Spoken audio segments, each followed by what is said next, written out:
हम एक भक्त ने प्रश्न किया था, जब दास गांव में घर घर में सत्संग करने जाता था, उसने सत्संग सुनने से पहले कहा, जी मैं रामायण को बहुत अच्छी तरह पढ़ता हूँ और गहनता से उसका अध्ययन करता हूँ। मुझे एक दो प्रश्न ऐसे खटक रहे हैं जिनका मुझे किसी भी मंडलेश्वर के पास, किसी भी संत ऋषि आचार्य शंकराचार्य संत महात्मा के पास उसका उत्तर नहीं मिल पा रहा। उत्तर वो देते हैं अपने ढंग से, पर मेरी संतुष्टि नहीं होती। मैंने कहा बोलो भाई बताओ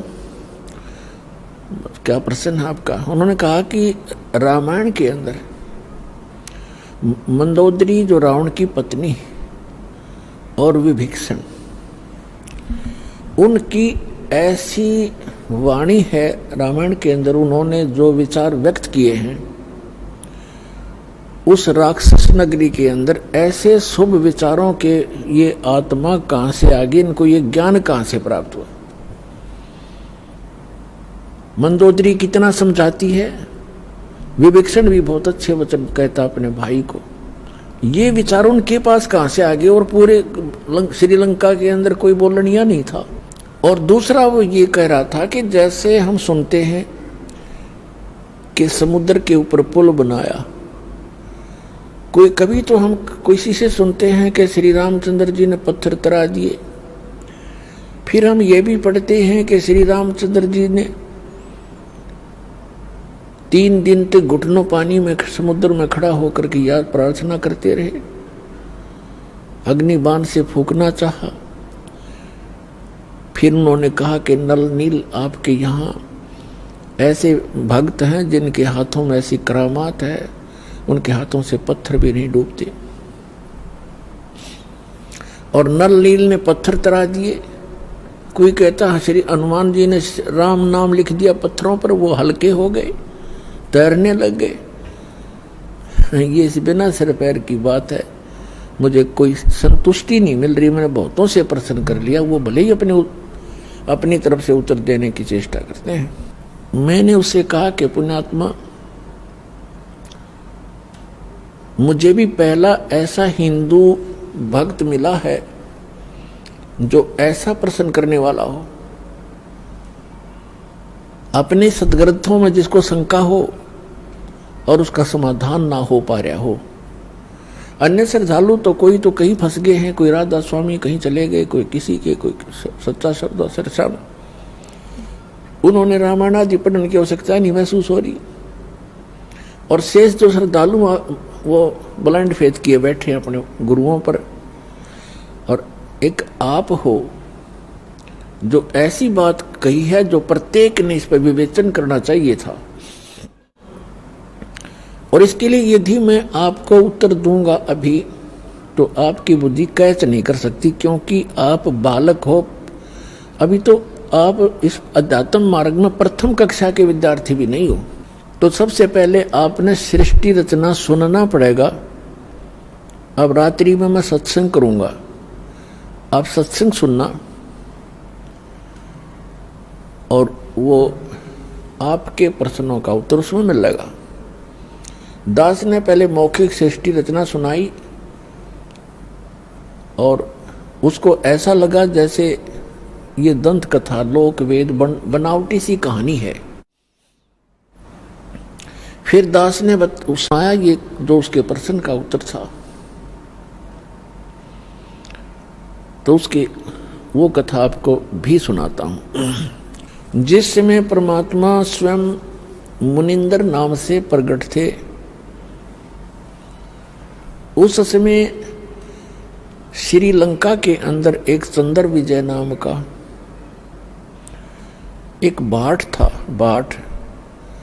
भाट आपको पता होगा, जो राजाओं के घरों में जाते थे, बड़े बड़े नवाबों के घर जाते थे, उनकी प्रशंसा के पुल बांधा करते थे,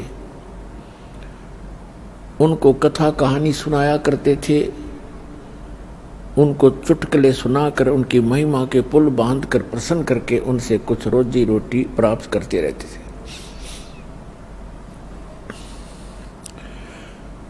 वो चंद्र विजय नाम का एक भाट था। उसके घर में पुत्र पुत्रियां और पुत्र वधू कुल मिलाकर 16 सदस्य थे। परमात्मा कहते हैं, सो छल छिद्र मैं करूं अपने जन के काज, गोता मारूं स्वर्ग में जा बैठूं पाताल। गरीबदास जी वर्णन कर रहे हैं परमात्मा की महिमा को। गरीबदास ढूंढता फिरूं अपने हीरे मोती लाल। तो परमात्मा एक साधु रूप में चंद्र विजय जिस रास्ते से सुबह सुबह सैर सपट्टे को जाता था, उस मार्ग में एक वृक्ष के नीचे बैठ के, और पुण्यात्माओं भक्त का एक विशेष लक्षण होता है कि साधु संत दिखाई देते उसकी आत्मा अपने आप आकर्षित हो जाती है। वो उसका सौभाग्य या दुर्भाग्य, वो असली है या नकली, लेकिन वो असली मानकर ही पहुंच जाता है। तो परमात्मा भी कहते हैं कबीर साहब के साधु दर्शन राम का, साधु दर्शन राम का, मुख पे बसे सुहाग, और दर्श उन्हीं को होत हैं जिनके पूर्ण भाग। कबीरा दर्शन संत के, परमात्मा आवे याद, और लेखे में वही समय, बाकी का समय बर्बाद। अब जो ही चंद्र विजय अपने निर्धारित समय पर सुबह सुबह बाहर निकला, घूमने के लिए गया, फ्रेश होने के लिए गया। जाते समय देखा कि साधु बैठा है अपना। वापस आते समय उन्होंने चरणों में प्रणाम किया और कहा, महात्मा जी दास का यह मकान है, छोटा सा झोंपड़ा है, दर्शन दो भगवान, कुछ आहार करो, हमारा भी उद्धार करो। परमात्मा तो गए उसी विषय में थे। परमात्मा ने कहा कि भाई मैं ऐसा वैसा संत नहीं हूं, मेरे कुछ नियम हैं, मर्यादाएं हैं, उनको यदि तू पालन करेगा तो मैं चल सकता हूं तेरे घर पे। करबद्ध होकर के चंद्र विजय भाट ने कहा कि हुक्म करो परवरदिगार, क्या नियम है, क्या आदेश है आपका? संभव कोशिश करूंगा, जितना भी संभव मेरे से हो सकेगा। परमात्मा ने कहा कि जो मेरा भक्त हो जाता है, उपदेश दीक्षा ले लेता है, मेरा शिष्य बनता है, मैं उसी के घर जाता हूं, ऐसे वैसे व्यक्ति के, अनुपदेशी के घर में आहार नहीं करता। तो चंद्र विजय ने कहा कि भगवान मैं तो शिष्य गुरु बना चुका हूं एक ऋषि को, और उसी ऋषि को गुरु बना रखा है, और बहुत से हमारे साथियों ने। तो परमात्मा ने कहा, आपके गुरुजी ने किस भगवान की भक्ति बताई है? अब चंद्र विजय कहता है कि और भगवान कौन है? शिव जी, शंकर भगवान ही तो है सर्वेश्वर, और हमारे राजा भी भगवान शंकर के ही उपासक हैं। फिर परमात्मा ने उसको कहा कि भाई तुम सभी भ्रमित हो, ये शंकर भगवान नहीं है, ये एक देव है, और ये 3 देव एक जैसी ही शक्ति वाले हैं। श्री ब्रह्मा जी रजगुण, श्री विष्णु जी सतगुण, श्री शंकर जी तमोगुण। जैसे आजकल के दृष्टिकोण से अब दास समझाएगा, जैसे एक प्रांत में मिनिस्टर होते हैं, मंत्री, तो उन मंत्रियों का एक जैसा ही रैंक होता है, एक जैसी पावर होती है, एक जैसे ही वो एमएलए से होते हैं, लेकिन उनके विभागों में अंतर होने से थोड़ी सी वैल्यू उनकी घट बढ़ जाती है, वो अलग बात है। फिर परमात्मा ने बताया, 3 लोक का राज है ये, ब्रह्मा विष्णु महेश, ऊंचा धाम कबीर का बाणी बिरह विदेश। 3 देव की जो करते भक्ति, उनकी कदे ना होवे मुक्ति। गुण 3 की भक्ति में ये भूल पड़ो संसारे, कहे कबीर निज नाम बिना कैसे उतरो पार। अब चंद्र विजय को कुछ बात खटकी। कुछ हटकर ज्ञान था, कभी कड़वा लगा, कभी मीठा लगा। घंटा 2 घंटे डिस्कशन करने के बाद उसने निर्णय ले लिया कि भगवान आपका ज्ञान भले ही मैं पहली बार सुन रहा हूं, पर आत्मा को खींच रहा है, कुछ अच्छा सा भी लग रहा है। शुरू में तो अच्छा नहीं लग रहा था। तब चंद्र विजय ने कहा कि भगवान दीक्षा दे दो दास को। परमात्मा ने उसको मंत्र दिया और कहा अब दर्शन दो दास के घर पे। तो चल पड़े मालिक। अब चंद्र विजय के घर रहे परमात्मा 2, 3, 4 दिन, प्रार्थना करके रखा उनको। सारे परिवार को बैठा लेते थे और सत्संग सुनाते थे, ज्ञान सुनाते थे। तो प्रथम बार तो केवल चंद्र विजय ने ही दीक्षा ली, बाकी सदस्यों ने नहीं दीक्षा ली, क्योंकि पहले बड़े श्रद्धालु व्यक्ति थे। दीक्षा ग्रहण बेशक ना की, लेकिन ज्ञान सुनते रहे। परमात्मा चले गए, वो फिर कुछ दिनों के बाद फिर आए। उस समय तक चंद्र विजय ने सारे परिवार को तैयार कर लिया दीक्षा दिवाने के लिए। परमात्मा आए, पीछे उन्होंने सब ज्ञान पर डिस्कस किया और सब ने स्वीकार किया कि बात सारी सत्य है और समर्थ हैं ये संत, इनके दर्शन से ही आत्मा प्रसन्न होती है। जिन मिलते सुख उपजय मिटे कोटि उपाद, भवन चतुर्दश ढूंढियो वो परम स्नेही साध। और वो तो परमात्मा आए थे खुद। उन सब ने दीक्षा ले ली। पूरे चंद्र विजय भाट के 16 के 16 सदस्य दीक्षित हो गए। अपने आत्माओं देखना मालिक की कैसी रजा होती है। अब पहले चंद्र विजय की पत्नी करमवती प्रतिदिन मंदोदरी के पास जाती थी, घंटा 2 घंटा उसका मनोरंजन करवाया करती थी। और क्या सुनाया करती थी? ऐसे ही घटिया सतर के चुटकुले, बेहुदी बातें जो आम समाज में कहीं भी नहीं जाती। इस तरह की घटिया प्रकार के चुटकुले ऐसे ही जैसे बतलाया करती हैं वो दोनों जनी, और मंदोदरी को हंसाया करती थी, खुश करती थी। जब उस करमवती को ये ज्ञान हुआ, फिर वो जाकर के मंदोदरी जी को, Mandodari wife of Ravan king of Lanka, उसको समझाने लगी, ये ज्ञान सुनाने लगी। इस ज्ञान को सुनकर मंदोदरी की आत्मा ऐसे खिंचने लगी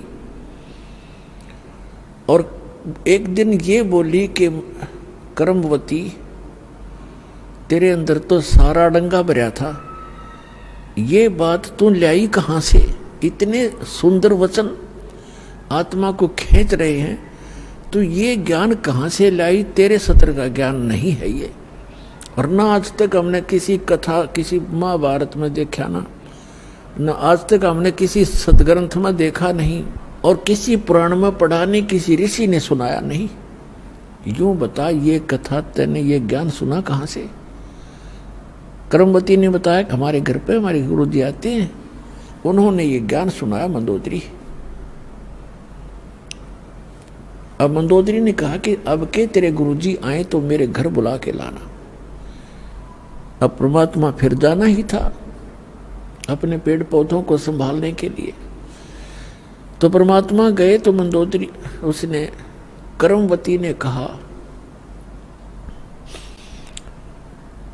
करमवती ने अपने गुरुदेव से कहा कि गुरुवर, हमारे राजा की रानी को मैंने आपका ज्ञान सुनाया, वो बड़ी प्रभावित हुई और वो आपका दर्शन करना चाहती है। उसने कहा है कि आप एक बार अपने गुरु जी को बुला लाओ। परमात्मा कहने लगे, बेटा, रावण जो है एक बहुत अहंकारी व्यक्ति है, और वहां यदि मैं जाऊंगा और वो इंसल्ट कर देगा और उधर से अपनी पत्नी को कहेगा तू क्यों बुलाया तूने ऐसे गैर पुरुष को, तो बेटा उसके जीने भी समस्या हो जाएगी। और यदि उसको आवश्यकता है तो यहाँ आ जाएगी। अब कर्मवती के सामने धर्म संकट और राज संकट दोनों खड़े हो गए। धर्म संकट तो ये हो गया कि गुरुजी ने कह दिया, मैं दोबारा कहूं कैसे, और राज संकट ये खड़ा हो गया कि मंदोदरी मेरी महारानी है और उसको यूं कैसे कहूं कि ये जवाब मिल गया। फिर भी परमात्मा ने हिम्मत दी, वो जाकर कहने लगी कि मंदोदरी हमारे गुरुजी आए हैं और मेरी अर्ज है महारानी कि संतों को बुलाना नहीं चाहिए, साधु संतों का स्वयं जाकर दर्शन करना चाहिए। और ये थी मैं प्रार्थना करूंगी ज़्यादा, और वो आ भी गए और उन्होंने आप पर रजा बख्शी नहीं तो बात नहीं बनेगी।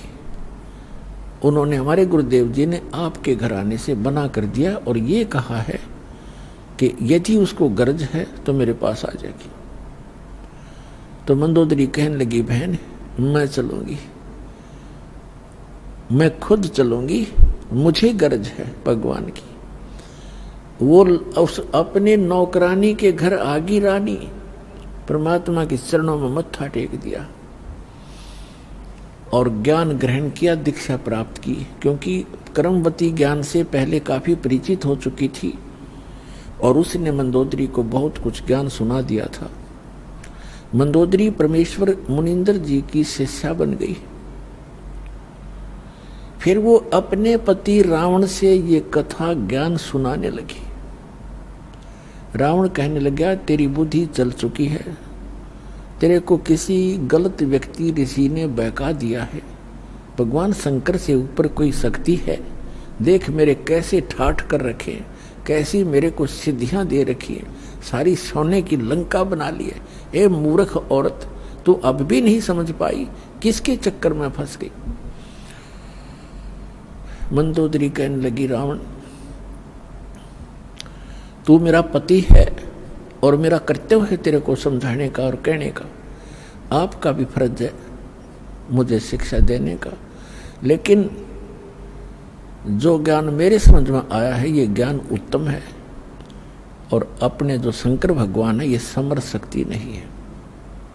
ये केवल वर्क डन दे सकते हैं जो आपका किया कर्म आपको मिल रहा है अपने तपस्याएं की, क्योंकि वो ज्ञान से परिचित थी, जिस कारण से आपको सिद्धियां भी मिल गई है। लेकिन ये अस्थायी है, एक दिन आपकी भी मृत्यु होगी और शंकर भगवान की भी मृत्यु होगी। रावण कहने लगा, आज के बाद मेरे से जिक्र भी मत कर देना, क्योंकि उसने तो राज चाहिए था, राज उसको प्राप्त था, बस फाइनल उसने ज्ञान इतना था उसको। ऐसे गुरु मिले हुए थे। एक दिन उसने अपने देवर विभीषण के सामने ये जिक्र किया कि है तो ये भी उसका भाई, लेकिन मेरा कर्तव्य है समझाने का, मानो चाहे मत मानो। तो विभीषण को जब ये ज्ञान सुनाया तो कहने लगा, मंदोदरी आप ये ज्ञान कहां से लाए, और यदि मेरे भाई ने सुन लिया तो तेरे को ज्यादा पिटाई कर देगा तेरी। मंदोदरी कहने लगी, मैंने तेरे भाई से बता दिया, सारा कुछ सुनाने की चेष्टा की, पर वो मान्य गति नहीं। पिटाई तो नहीं की, लेकिन वचन ऐसे कह दिए कि आगे से मेरे का सामने जिक्र भी नहीं करेगी। तो विभीषण कहने लगा कि आपको कहां से ज्ञान प्राप्त हुआ कि मैंने गुरु बना लिए। और एक महापुरुष आते हैं चंद्र विजय भाट के घर पे, मैं वहां दीक्षा लेकर आई हूं। विभीषण कहने लगा, इतना उत्तम ज्ञान और आपने मुझे पीछे क्यों छोड़ दिया, मुझे भी दीक्षा दिला दो। तो विभीषण ने भी परमेश्वर मुनिंदर जी से दीक्षा ग्रहण की। अपने आत्माओं कुछ समय के उपरांत श्री रामचंद्र जी वनवास काट रहे थे और साथ में उनकी पत्नी धर्मपत्नी सीता जी और उनके छोटे भाई भी साथ थे। तो रावण ने सीता का अपहरण कर लिया, अपने नौलखे बाग में उसको बंदी बना दिया, कैद कर लिया और उसको तरह तरह की यातनाएं दी। और अपनी पत्नी बनाने की भी कुचेष्टा की, लेकिन वो सती परमात्मा की शक्ति कुछ उसके साथ थी। रावण सफल नहीं हुआ। रावण को कुछ ऐसा श्राप लगा हुआ था जिस कारण से उसका धर्म पतिव्रता का बचा रहा। फिर भी उसकी कुचेष्टा जारी रही। मंदोदरी को भी पता था इस बात का। मंदोदरी भी समझाया करती थी कि आप ऐसी गलती मत करो। महापुरुष का परमात्मा ने, परमेश्वर ने, कबीर परमेश्वर से मंदोदरी ने प्रार्थना की कि हे गुरुवर, मेरे पति किसी औरत को उठा लाए और पता नहीं वो कौन है, वो बहुत ही सुंदर है और मेरे पति की नीयत खराब है और पुण्यात्माओं एक औरत कभी पसंद नहीं करती उसका पति कोई गलती करे। इस कारण से उन्होंने परमात्मा से प्रार्थना की। परमेश्वर ने कहा बेटा ये आम औरत नहीं है और रावण इसमें अपनी कुचेष्टा में सफल नहीं हो पाएगा, तू चिंता ना कर। फिर भी मैं बताता हूं बेटा, उसको कह दे तेरे पति को कि इस देवी को लौटा दे, इसी में इसकी खैर है। ये आम औरत नहीं है, ये लक्ष्मी अवतार है और श्री विष्णु श्री राम रूप में अपने कर्माधार से यहाँ वनवास प्राप्त किए हुए थे। राजा दशरथ के घर उनका जन्म है और वो दोनों भाई जंगल के अंदर भटक रहे हैं, इसकी खोज कर रहे हैं और वो यहाँ तक पहुँचे भी एक दिन, सेना भी लेकर आएंगे, युद्ध भी होगा, या तो ये इसको सहर्ष अब लौटा कर अपनी अक्षमा याचना कर ले तो इसकी जान बच सकती है, तेरा सुहाग रह सकता है। अब मंदोदरी जी अपने गुरुदेव के एक एक वचन को फाइनल मानती थी कि जो ये कहते हैं सारी सत्य है, क्योंकि वो तो भगवान भी थे। रावण को जाके मंदोदरी ने कहा कि आप इस देवी को लौटा दो, ये आम औरत नहीं है, ये इस भगवान विष्णु की पत्नी समझो, लक्ष्मी जी आई हुई है और श्री विष्णु जी ही श्री रामचंद्र रूप में जो इनके पति हैं वो जंगल में घूम रहे हैं, इसकी खोज कर रहे हैं। आप इसको लौटा दो और अक्षमा याचना कर लो।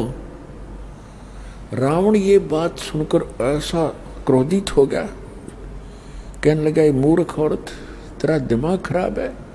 एक दो मांसाहारी मस्करे जंगल में फिरते हैं तीर लिए, उनसे मुझे डराती है। मेरे 1 लाख पुत्र हैं, 1.25 लाख मेरे नाती हैं, मेघनाथ और जैसे मेरे पुत्र हैं, कुंभकर्ण जैसे मेरे भाई हैं, तो किससे मुझे डराती है। 1-2 व्यक्ति जंगल में फिर रहे हैं और माफी मांगने की कहती है, क्षमा याचना करने की कहती, तेरी बुद्धि चल गई है, बहुत कुछ खरी खोटी कही। अब मंदोदरी को अपने गुरुदेव की बात पर फाइनल विश्वास था, अटल विश्वास था कि न जो बोला सही है। तब परमात्मा से उन्होंने फिर स्वयं प्रयत्न किया। उधर से सीता जी की खोज करते करते हनुमान जी ने वो सुराग लगा ही लिया था कि रावण के बाग में, 9 लखा बाग में वो बैठी है, कैद है। फिर वो तैयारी हो रही थी उधर से सेना की। रावण के पास भी एक संदेश से आ चुके थे कि आप ये लौटा दो। जैसे अंगद जैसे दूत बनकर भी आ लिए थे और इसने अपनी सारा कुछ कर लिया था। अंगद का पैर भी नहीं हिला था उससे, उसके महाबलियों से। फिर भी बुद्धि काम ना करे थी, क्योंकि रावण इतना तगड़ा बताया है सूक्ष्म वेद में परमात्मा ने कि एक समय में 100 मटके तो दारू के पिया करता, शराब के, और 100 जोटियां का मांस खाया करता। वो तरह को जो और ब्राह्मण था, एक भैंसे का मांस खाने लगे जैसे खाते होंगे जितने, मेरे ख्याल में 100 आदमी नहीं खा सकते वर्तमान के। और उस समय 100 मटके दारू के, एक मटका भी बड्डे होंगे उनके उस समय के थे। अभी 15-20 लीटर का तो एक घड़ा होता ही होता है। 100 मटके दारू के एक बार पिया करता और 100 जोटियां का मांस, भैंसों का मांस खाता था। इतना तगड़ा बलशाली। सतयुग में 100 फुट की हाइट होती थी मानव की, मनुष्य की, और त्रेता में 80-70 फुट की हाइट होती थी। ये शेड का बिचला सिरा 45 फुट है, हिसाब लगा लो कितना ऊंचा दिखा आपने। इसे 25 फुट और ऊपर जाइए, इतने लंबे, और फिर चौड़ाई से पैरेलल होगी इसकी। तो बुद्धि भ्रष्टता खा पी कर, दारू शराब पी कर, खा कर मांस राक्षस जैसी बुद्धि होगी, और सच्चाई पर विचार करना बंद कर दिया। तो उसकी पत्नी ने देखा, परमात्मा ने बताया है कि तेरा सुहाग उजड़ेगा या तो इसे न मना ले। तब एक दिन मंदोदरी ने भगवान से कहा, गुरुदेव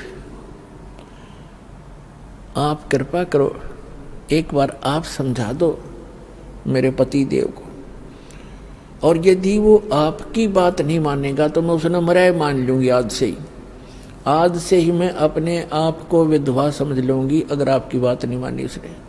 आप नहीं जाओगे दाता तो मेरी आत्मा में तड़फ बनी रहेगी कि शायद गुरु जी कह देते तो मान जाते। अब उस समय, जिस समय ये उसको पता लग गया था रावण को कि सेना बाहर भी इकट्ठी हो रही है और कभी भी आपके साथ कोई गलत घटना घट सकती है, इसलिए वो गुप्त मीटिंग कर रहा था सभी अपने मंत्री महामंत्रियों के साथ, और सभी अपने पुत्र सभी रिश्तेदारों को इकट्ठा कर रखा था। गुप्त मीटिंग चल रही थी। परमात्मा वहां पहुंच गए एक साधु रूप में, और वहां गेट के ऊपर खड़ा था गेट कीपर पहरेदार। उससे जाकर कहा कि भाई मुझे राजा रावण से मिलना है, मेरा संदेशा भिजवा दो, मैं उससे मिलना चाहता हूं। पहरेदार ने कहा कि महाराज ये रावण इतना खतरनाक आदमी है, इतना क्रोधी है, इसने आदेश दे रखा है कि अंदर का संदेश तो बाहर जा सकता है, बाहर का संदेश इस दौरान मेरे पास लेकर आने की आवश्यकता नहीं तेरा सर कलम कर दूंगा, कत्ल कर दूंगा। तो महाराज मैं विवश हूं। अब उस समय संतों से भी डर लगता था, क्योंकि वो कोई वचन कुवचन बोल देते थे जो हानि कर देता था। तो परमात्मा समझ गए कि इसके बस की बात नहीं, अपनी व्यवस्था ये सही जाहिर कर रहा है। तो परमात्मा वहां अंतर ध्यान हुए।